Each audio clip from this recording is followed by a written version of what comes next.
या अतिवृष्टीमुळे अनेक ठिकाणी गावागावांमध्ये मोठा हाहाकार माजलेला असताना सोनाई फाउंडेशननं एक महत्वपूर्ण आणि मोठा उपक्रम हाती घेतला आहे। गावागावांमध्ये आणि वाड्या वस्त्यांवर जाऊन आरोग्य शिबिरांच्या माध्यमातून सोनाई फाउंडेशननं सामाजिक बांधिलकी जोपासली आहे।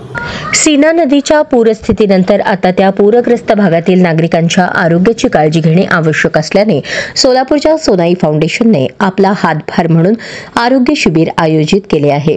दक्षिण सोलापूर तालुक्यातील सिंदखेड, आहेरवाडी, वांगी तसेच नागरिकांना स्थलांतरित करण्यात आलेल्या मंद्रुप भागात आरोग्य शिबिर घेण्यात आली आहेत।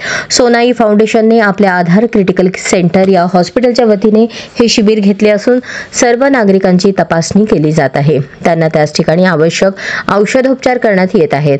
गावोगावी फिरून सुद्धा नागरिकांची तपासणी सुरू आहे।